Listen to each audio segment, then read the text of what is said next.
And here we are. Welcome to the Woodshed. Today we're talking with my friend Ben Valdez. I knew Ben in the Navy since the late 80s. We were stationed in Panama together, right, Ben? Yep. Yep. And 89. 89, I think, was when 89 or 90, probably yeah, 89.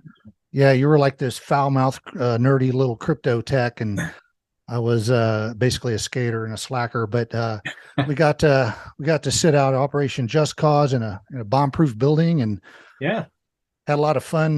We lived on a berthing barge and did some awesome fishing, huh?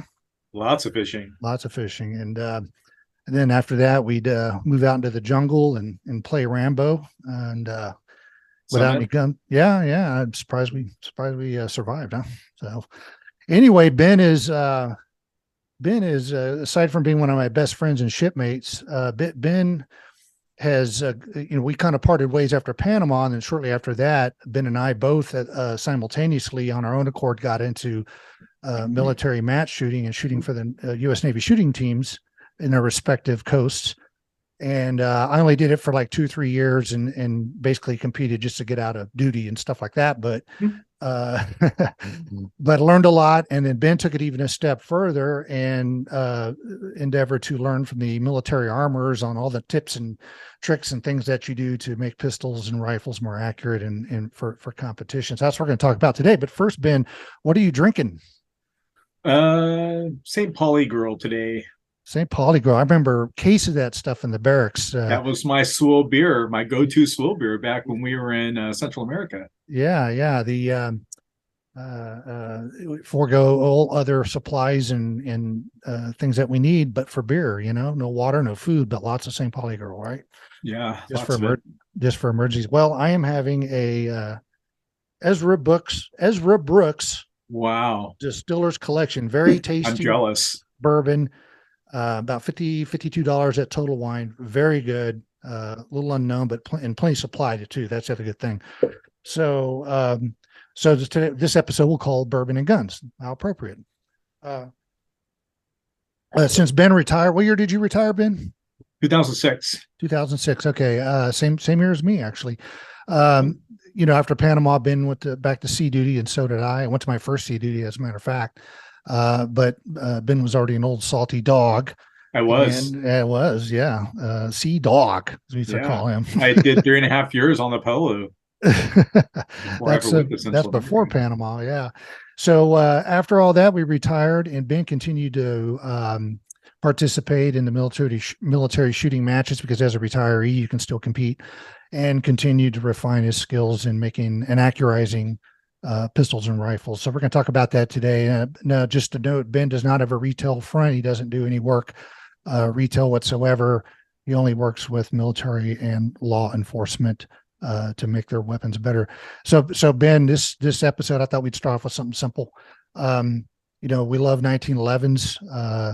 They've been around since 1911 for a reason. I would say, and they're easy to work on with respect to standard parts and measurements and things like that. So, in your opinion, if somebody got a brand new mil spec 1911 out of the box, right, straight from whatever factory, what would be your first or your top three mods you would do to it to accurize it? First is, in my experience with the box stock 1911. In fact, I have one kind of like right here. It's a Wow. Tissus. It's about as basic as you can get, and it's an A1. And Now, what I found, what makes it an A1?